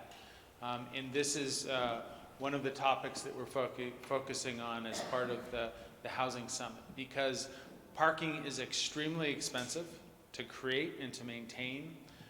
It adds cost to housing in our community, and it occupies a tremendous amount of space, either in our city as a whole or particularly on a lot-by-lot basis. As you may know, there are many communities around the country and around the world that are taking a really serious rethink of why are we regulating and requiring parking spaces, a minimum number of on-site parking spaces as part of new development. And many communities are eliminating this requirement either in whole or in part. Some local examples, the city of Buffalo and the city of Hartford, Connecticut, have recently, as part of the adoption of new zoning codes, completely eliminated their minimum on-site parking requirement.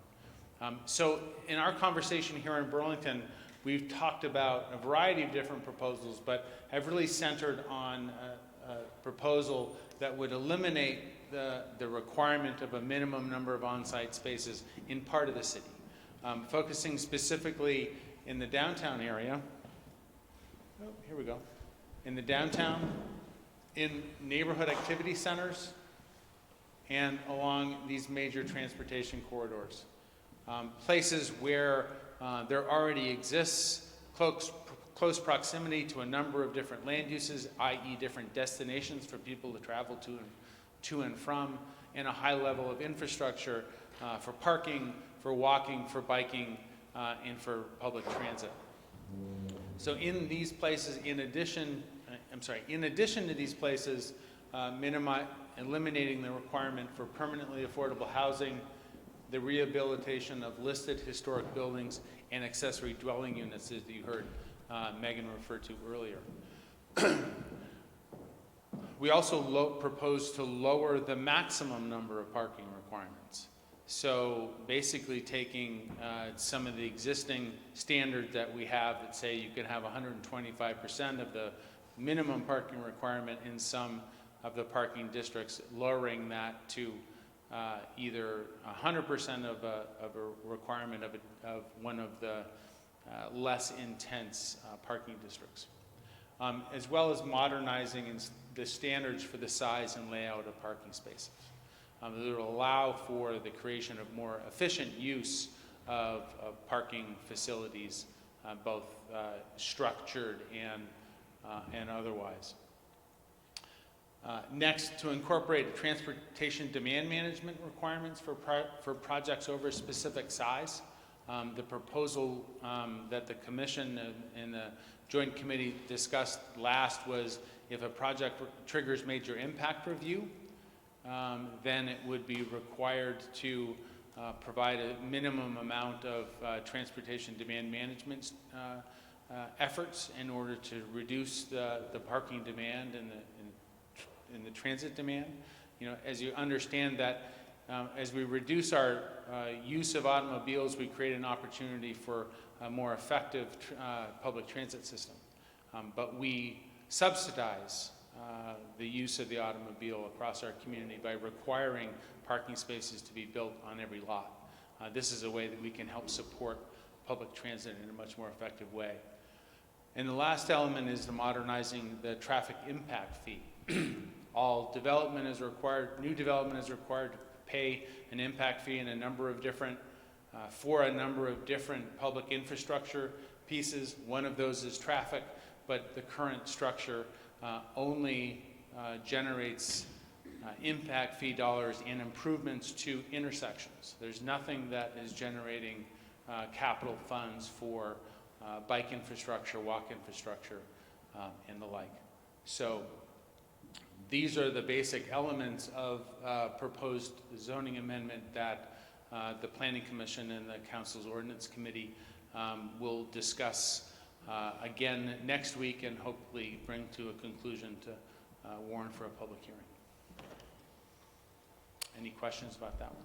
Soraya? Yeah, on the last point, when you say with the modernizing traffic impact fee, is that just in allocation or in amount as well? It's really taking a re-look at our impact fee ordinance altogether, understanding what are the capital needs of the city, how do they allocate across these different categories, and then specifically when it comes to traffic, kind of redefining the breadth of what that money can be used for and what is the appropriate amount. Our impact fee ordinance was originally done in 1990, and it's in serious need of an update. Yes, Could you John. expand a little bit on modernizing the standards for size and layout of parking spaces? What do you mean? Well, so one of the particular areas that we've touched on is, you know, the length of a parking space. Well, certainly the length and the width of a parking space. So, you know, if you've got a parallel space versus a space that is in alignment, you know, with 90 degrees or 45 degrees in a parking garage, how much width is necessary? In a space that's a parallel parking space, you need much less width, really only about 8 feet rather than 9.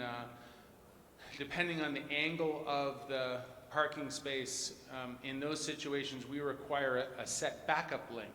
Well, that backup length is actually the size of the corridor or drive aisle that the vehicle is backing into, and that is an unnecessary element to our parking standards. We introduce a height minimum. You need to have a certain enough clear height in a parking space, and we're changing the proportion of compact cars from 15%, I want to say 50%, a significant increase. Yeah. So is part of the trend, I think, going to be to increase public transportation, not just biking, walking perspective, but also access to public transportation, in particular for folks living out in the sort of closer to the lake and then closer to the Winooski River, who, as don't have access to public transportation to get to downtown. If we're going to be eliminating parking spaces. Well, so an interesting thing about the impact fees is that an impact fee can only be used for capital improvements as opposed to operational. Now there are, one of the things that we want to do as part of this study and kind of a reevaluation of our impact fees is look at ways that we can be more supportive and provide greater support for transit operations. It may or may not be through the impact fee itself, but to the extent to which the city can contribute funds for shelters, perhaps for vehicles. Those are capital improvements that perhaps we could use impact fees for, but we need to do that research and analysis first. Thank you. Anything else on this topic? Or? Good. Then we will, thank you for that. We'll move on to item 6, which is update on FY19 and FY20 CDO amendments.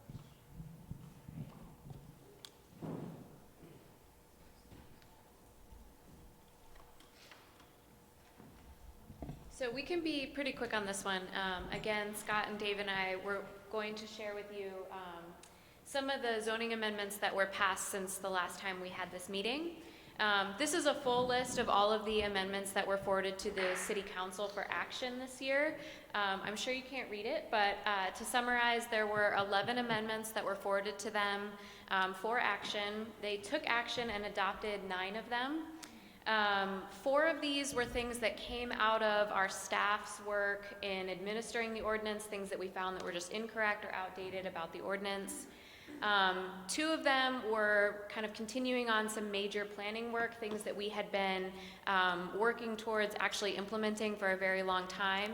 And then a number of them, the rest of them actually came to us through requests from property owners or business owners about things in our ordinance that were limiting the reuse or opportunities that they had for their properties that the Planning Commission talked about and considered.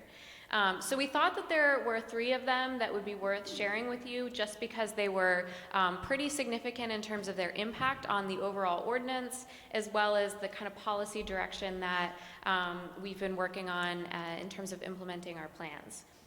So the first of them is a comprehensive rewrite to all of Article 7, which is our sign ordinance amendment. And this is David's baby to walk through in terms of some of the highlights of the changes to that piece.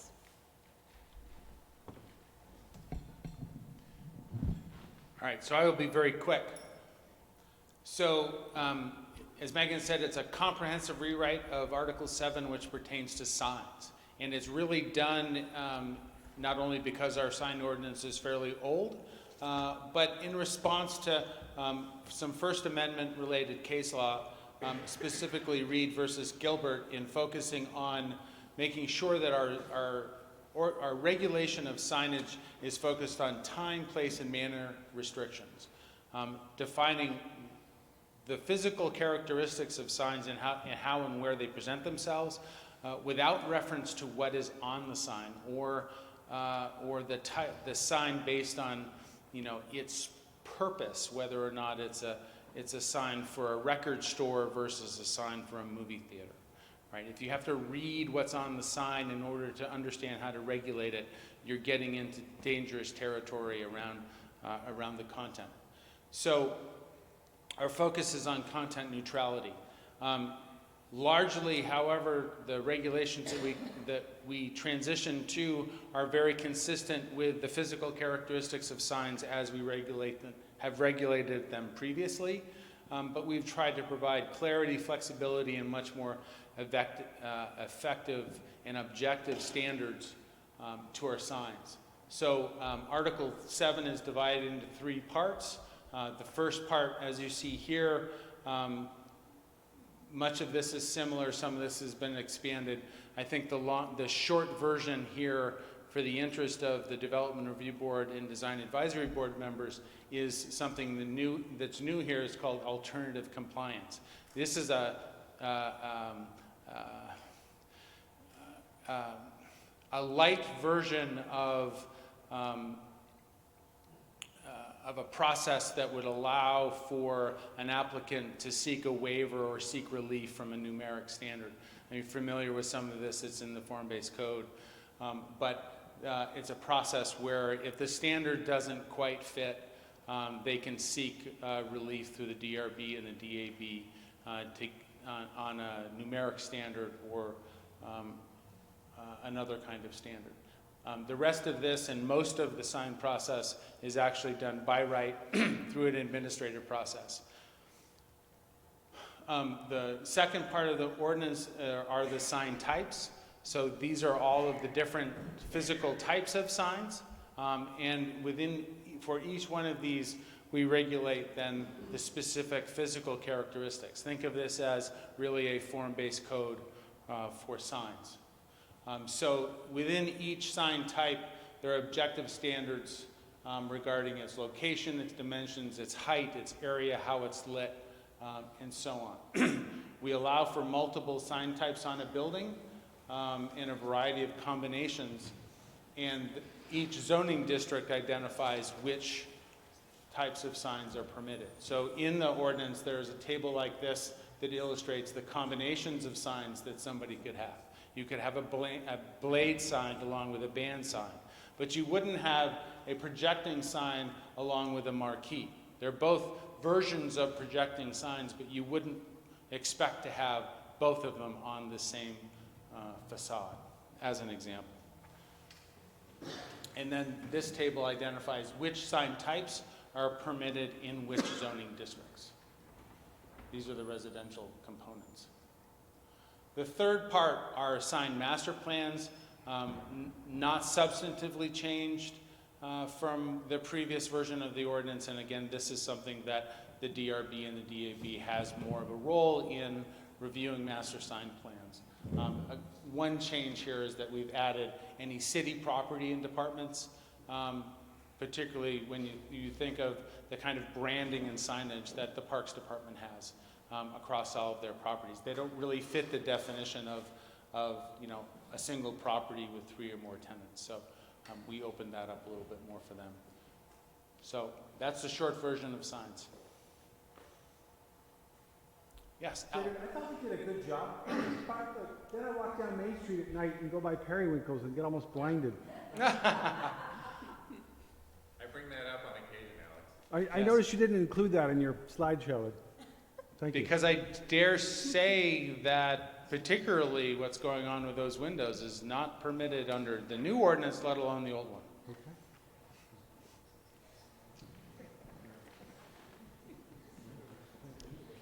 All right. Another major topic of work that has actually affected several zoning amendments that the Planning Commission has worked on over the last few years is just the evolution of the South End Enterprise District. You may remember that several years ago we worked on a neighborhood plan for the South End that really talked about the unique characteristics and how they have been evolving, how they'll probably continue to evolve, and what some of the priority areas for preserving and enhancing those characteristics were within the South End Enterprise District. The image on the right-hand side of the slide just shows the kind of 3 focus areas that the plan really talked about. Not so much geographically, but generally the areas of the district where you can see a predominance of uses, types of businesses, and activities. Really being an arts district, the furthest north, a maker kind of entrepreneurial zone in the center, and really the more traditional industrial and manufacturing part of the district, the farthest south that you go in the neighborhood. We have been receiving a number of requests for allowing new types of commercial uses within the enterprise district that we have very intentionally for a long time not allowed. You're familiar with the location of a new city market in the south end. That was enabled by a zoning amendment that the Planning Commission considered a couple of years ago. And we most recently received some requests both for an expansion of the size and location of performing arts centers, as well as banks in the Enterprise District. We did not previously allow banks in all of that zoning district in the south end. So one of the challenges for us working with the Planning Commission was to balance the evolution of the neighborhood and some of the market realities of how properties are used currently, how individuals want to be able to use them in the future, with what our planning process really indicated were some of the priorities for us to protect and preserve and really enhance about the South End. The Planning Commission was also really interested in making sure that we're responsive to some of the requests that we've been receiving about these issues, that we know that in the next, well, I don't want to commit to a certain timeline, but we know that in the near future we need to do a comprehensive look, like we just talked about with the sign ordinance, at what is allowed, where and how within the entirety of the Enterprise District. But we didn't want to make these specific requests from individuals wait for that process to be done. So the Planning Commission considered a number of issues related to the requests specifically about performing arts venues and banks most recently in 2 separate zoning amendments that were adopted by the City Council. And these were some of the high points of what ended up happening as a result of that process. We simplified a number of definitions for some of the traditional industrial and manufacturing uses. We used to have a lot of nuanced definitions that relied on square footage or volume of production, and we really streamlined that to recognize just manufacturing and light manufacturing.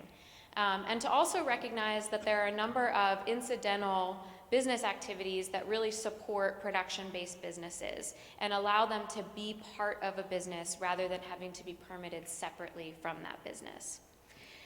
We recognize that there was a gap in some of the uses that we currently had in our ordinance. For example, we were defining research and development as a use, but we were not permitting it anywhere in the city. We corrected that. We also introduced a new definition for technical office, which is a recognition of how industrial and production uses are really evolving in terms of the type and the quantity of making that they're doing, recognizing that there's a lot of kind of the back end work that goes into the result of what they're producing and allowing that kind of use within the Enterprise District.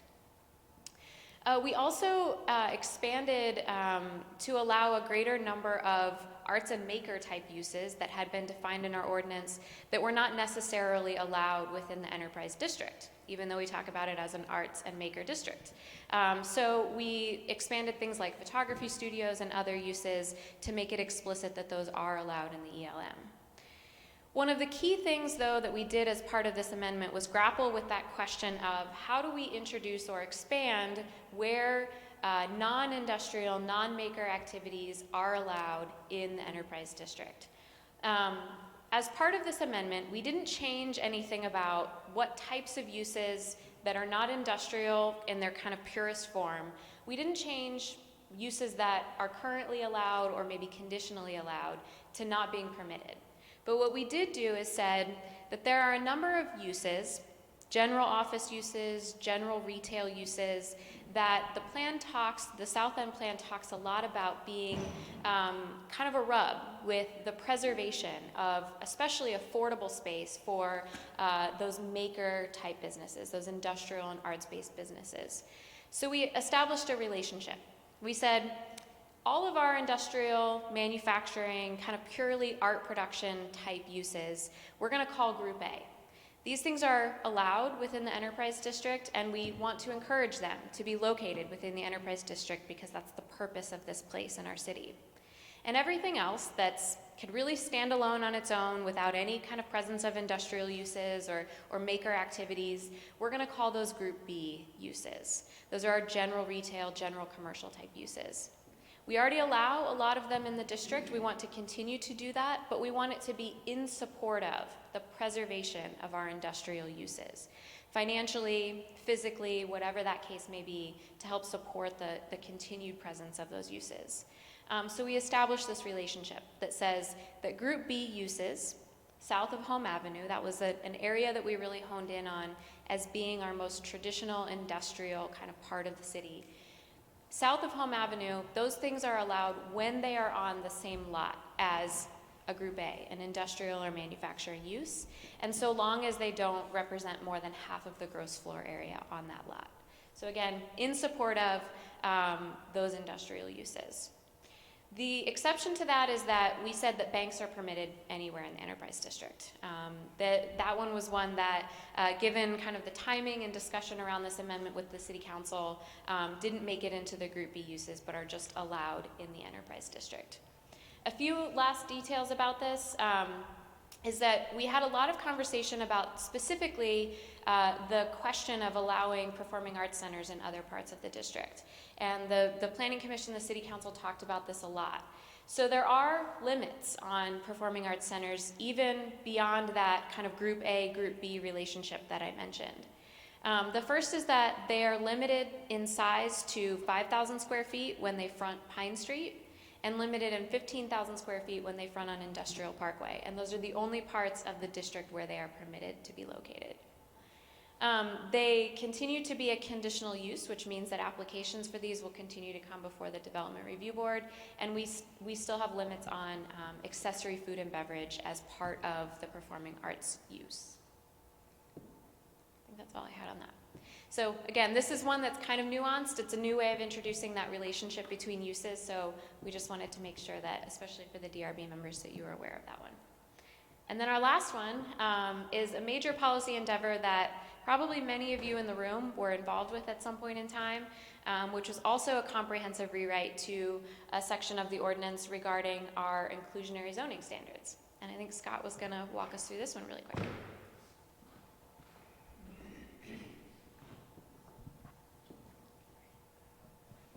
All right, so it's after 7, so I'll make this long and drawn out. Just kidding. So a lot of different people and a lot of different configurations and groups talked about a lot of different things before getting here. This was originally articulated, I think I can say, in the city's housing action plan. And several years later, we have adopted a comprehensive rewrite to Article 9. So inclusionary zoning writ large is a requirement for affordable housing to be included in new housing development. So some of the major themes that we touched on, there's some adjustment to income eligibility for folks who can qualify for IZ units. The long-standing threshold of 5 or more dwelling units remains the same. We've established greater flexibility for off-site options and payment in lieu options.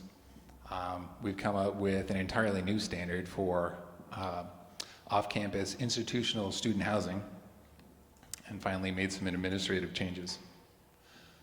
So for applicability and thresholds, so again, this is for what sort of a project would need to provide inclusionary zoning. So 5 or more dwelling units within a building, that's a long-standing threshold that remains the same. We did open the door to optional applicability of the standards for projects with fewer units. Why would anyone want to do that? Well, because it opens the door to additional development opportunity and intensities. The current IZ target rent price of 65% AMI, and that's AMI is area median income, is maintained. For sale units, that's been dropped from 75% AMI down to 70%. And while there's some nuance and variation in the 15%, the basic rule in most cases, we're looking at 15% of a project being affordable under the IZ standards. So this map right here pertains to the new changes for the off-site option and payment in lieu options. So off-site is what it sounds like. So you build a project and you provide the IZ units somewhere else. Off-site payment in lieu is also what it sounds like. Rather than providing the units within the project, you pay a certain amount into the housing trust fund for providing affordable housing elsewhere. So both of these things are predicated on more versus less inclusive areas of the city. And so a less inclusive area of the city. So this is shown in yellow. So this is based on AMI per census block tracts. So less inclusive areas are areas wherein less than 51% of the residents are below 80% of AMI. And more inclusive areas of the city, of course, are the inverse of that. So basically, if you're in a more inclusive area of the city, the offsite option is available, as is payment in lieu. If you're in a less inclusive area of the city, not so much. In most cases, you're going to provide those ISA units on site within the project.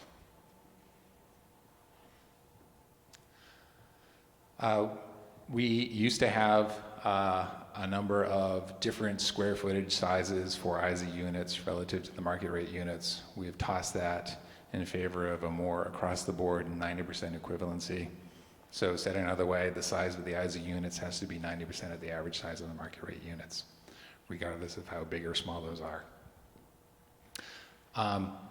Arguably, the density and dimensional bonuses for development were by right previously. We've made that express and unequivocal in the amendment.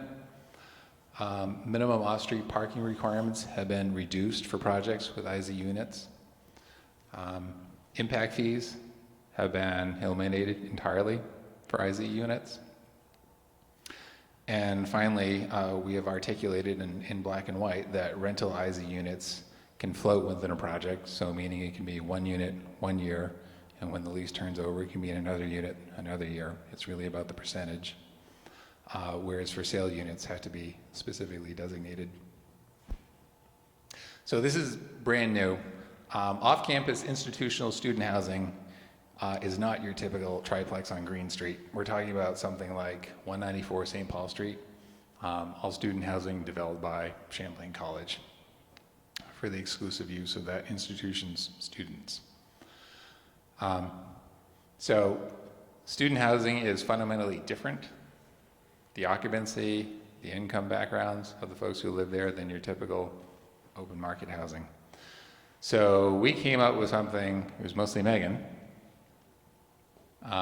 basing this on beds.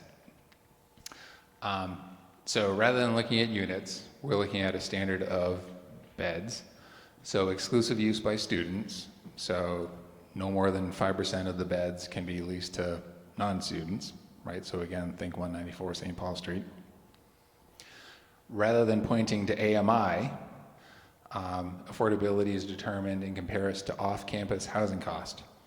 So both Champlain College and UVM every year come up with a number that they use for their financial aid that reflects off-campus housing costs.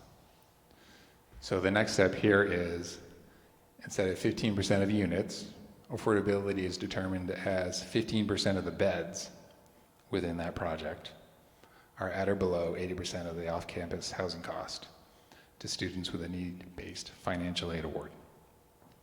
So this is entirely new. It's a brave new world. We'll see how it works. And finally, God, I feel like I needed a more exciting slide to end with, but there it is. Administrative changes. So for a long time, IZ is simply referred to the manager of the Housing Trust Fund. We have opened the door to a designee. And practically, that means CEDO will continue to establish the thresholds, the affordability, pricing, things like that. Designee, I think, will be with the new DPI department, permitting inspections, basically for reporting purposes, see how this is all working. We finally spelled out unit calculations. If your inclusionary requirement comes out to 5.6 units, right? We know what that means now. It means 6 units instead of 5.6. And a couple of other changes relative to income preference when we can't get something that's truly affordable. Basically, the door is open to folks with higher incomes. And finally, we've noted that Section 8 vouchers basically translate into your qualification for an ISA unit. And that's it. Questions? Questions, comments? All right. Okay, great. We all set with this item now, or do you have more? Yes, we're all set. Great. Yeah. Then we're on to item 7, which is Commissioner Roundtable. This is just an opportunity for anyone around. Any issues people have, any comments you have, any things you want any groups to be looking at. This is more for the commissioners, but do you have a comment? Yeah, I'm going to decide on hazard board, I don't have a, like, is that not Oh, no. part of this discussion? Correct. Okay. Just one observation is that with some of the housing situations that didn't have a zoning permit and there's a time of sale, just going back to that discussion, I think a part of it, that when people hear that these units are going to be allowed permanently, that weren't zoned and maybe not constructed to a standard of quality that we construct new units now, I would just kind of notice that there's an existing building code, not the code that we use for new buildings right now, but actually a part of the code that's for existing buildings. Some of these old units may not have stairwells that are significant or sufficiently wide. They may have stairs that are by far too steep. And the architects in the room have seen these units that are, essentially dangerous. So when I hear some of these might get allowed to pass, that's a concern that I hear, is that some of these unsafe conditions aren't getting looked at. So I just propose that the fire marshal and the building department get a chance to chime in on this, because some of those situations could be made more permanent if these housing units are sort of encouraged to stay in place, because we do want more housing units, but some of those unsafe units aren't really getting looked at in this city, other than carbon monoxide and a few other things. Optional window upgrades, but real concern for safety.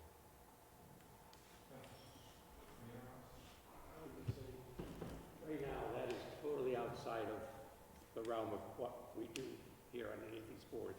That's code enforcement and permitting, where they have the building codes.